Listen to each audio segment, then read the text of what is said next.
Hello guys and welcome back. I'm the Sniper Raccoon. This is Cod Casting episode 2 with my Cod Casting partner xgrad02, and what we have for you today, we have a tri-com because basically we've got a third commentator called Scarlet Prophet, and seeing as me and X bashed him last time, we thought we'd give him a chance to redeem himself and give his take on what happened last time and obviously what his feelings are towards this game in general and basically what this gameplay was. So this gameplay, for if you can't actually looking at it, and I'm talking like an idiot, I do apologise, and I just killed a guy. Yeah, on my own team, I'm sorry.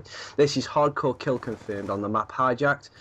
Me and X are both currently running with the same class setup, just to basically show the gameplay as we keep switching through from two different perspectives on how we use the same guns and the same setup. So as you can see from my screen, I am using the MSMC Gold. X has got the MSMC, I think you on the last couple of camos before you did this, X? That's absolutely correct. I am working on Cherry Blossom and Art of War. So you're doing all the things without the perks and attachments now. So basically, but for this setup, we had the class setup exactly the same, which we were using Suppressor and Foregrip. That's correct. And the perks we were using, we had Hardline on, perk 1. Perk 2 for X, it was Scavenger. For me, it was Hardwired because I didn't have Scavenger unlocked at this time. And we used perk 3 Greed, which was Tactical Mask and Engineer. And we were running with the Black Hats, 2 Black Hats? 2 Black Hats, Two Black Hats, right. So basically what I'm going to do now, I'm going to kick it over to X and let him talk a bit more about the start of this gameplay. Alright, so from my perspective, the gameplay starting off on this round was actually not that great. I had a little bit of difficulty, like I always do with this map, of just kind of spawning, getting shot in the face, spawning, getting shot in the face, spawning, getting shot in the face. The issues that I have with this map is I find it's too narrow, there's not enough space between the opposing teams.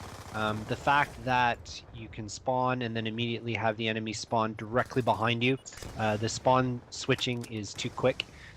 There's no kind of neutral zone area. It seems like it doesn't matter where you are. If you're in any way just far enough away from either the bow or the stern of the boat, for those of you that may not be boat friendly, that's the back or the front. You end up in a situation where you're always having to look behind you. So I had a little bit of difficulty, and I ended up only getting my points to start coming from actual UAV takedowns as opposed to actual kills. But believe it or not, I did get my shit sorted out and ended up actually putting in a relatively decent gameplay. And I think it was primarily due to the fact that we had each picked a route. So Scarly was working up top, Raccoon would be working on one side, and I would be working down the middle, and then just kind of flushing enemies out as we get them. So I would take out somebody, Raccoon would end up covering my back, or Scarly would end up taking out the guy that almost would take me out, just because he was covering us from above. So I'm going to hand it over to Scarly now, who decided to be a little bit more participatory in this round by collecting a few tags and giving us a little bit of information on on kind of what he was running today. Fair enough. I mean, that last match is really just to give you guys something to do. You know, I'm not going to carry you all the time. Really, what I do. You know it's true. Really, I know it's true sometimes, but I will just say you were a bit of a campy sniper on that last one. It was late. I was tired. I didn't want to do much. Leave me alone. Yeah, that was my excuse on it as well. But anyway, back to this gameplay before we start having a slanging match. Really, all I thought I'd do is, I noticed a lot of people use the submachine guns, which are awfully up close and personal.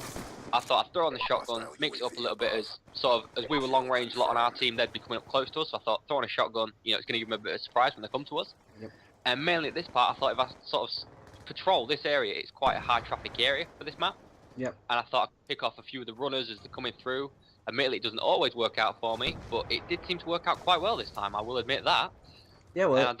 You look there you go, right there, right exactly there, and what happens as well is because you're clearing out this area, and as X says, you were working mainly up top, stopping them from getting the advantage over all of us. It enabled me and X, the runners on the ground level, a bit more freedom.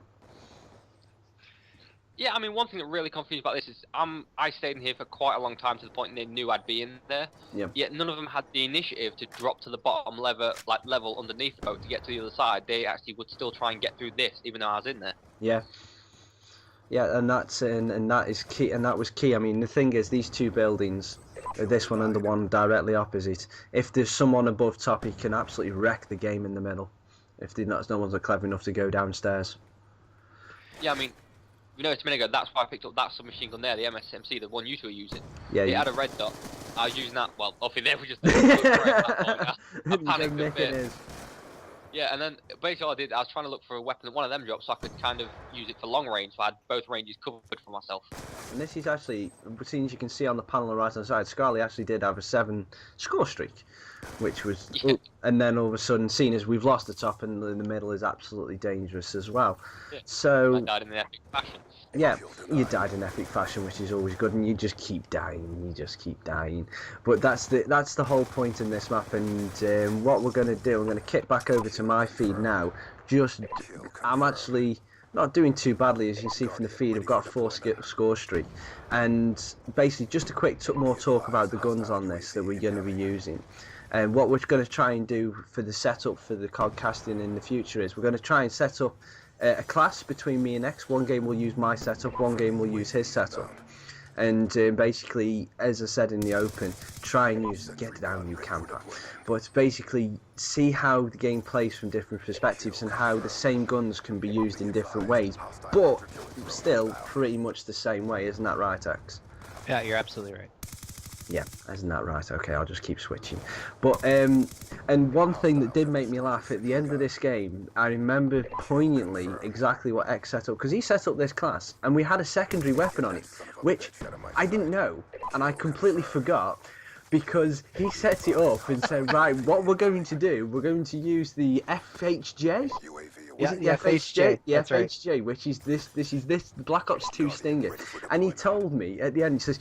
He was shouting at us to take out the UAVs, and I was not paying attention because I was like, I haven't got a Stinger or anything to take out. Yeah, I've completely forgot I was using his class, which has got one set up. So X is taking out the UAVs. As he said, he's getting all these points from doing that.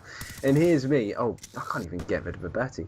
But he's doing that while he's basically thinking, hang on, Raccoon can do this. Why is he not playing the game? Why is he not helping me? Yeah, my biggest issue, I think, was the fact that I'd be sitting in the spawn trying to find their UAV that they would put up, and then just getting shot in the face, and I'm like, why am I the only person going after the UAV? I know that there's another person here with the rocket launcher in his class, namely the guy who mirrored my class. So yeah, I got a big kick out of that. I think actually in that round I ended up taking out about 6 or 7 different UAVs. So it was, and a couple of I think a couple of counter UAVs as well. It got to the point where I was getting my points from that, so then I could activate my UAV, run around, get shot, come back, activate a UAV, and run around, and get shot. One thing we haven't actually covered on this so far is the fact that if you've actually been paying attention to the score all the way through this, we've been consistently down by a good 11, 12, 13 points for the entire thing, but we've actually just took the lead with 1:40 to go. And this point, I'm going to keep it on X's feed even though I am talking, because this was what we thought at the end was key to the game. Because X, as you can see, he's on a 5 score streak, and if you look now, what is he calling then? You can hear from the gameplay feed, a stealth chopper. So the last minute of the game, we're only up by, we're up by 7 now. Yeah, but this stealth chopper keeps them indoors, keeps them within the grounds of what they are doing, where they are, and we can control the game from this. So stealth chopper is probably, on this map, one of the most valuable score streaks to get. Yeah, you're absolutely right. I just want to jump in. The whole I was working and working towards trying to get this, so I actually started to slow down my pace as I was going through and kind of pick and choose my battles. I found that collecting a lot of the tags, both the kill confirms and denies, really helps. For those of you that may not necessarily play a lot of kill confirmed, it is absolutely important that you collect those tags, because those are what are going to give you the majority of your points to get your score streaks. And I'm going to have to cut you off there, X, because we have finished the game, and as you can see, I've got the scoreboard up on the screen. 30 kills, 32 confirms. So all I can say is PTFO. I've been the Sniper Raccoon. He's been X-Grad, and he's been Scarlet Prophet. I don't know why I'm pointing. You can't see what I'm pointing at. But we'd like to thank you all for watching, and we'll see you again some other time.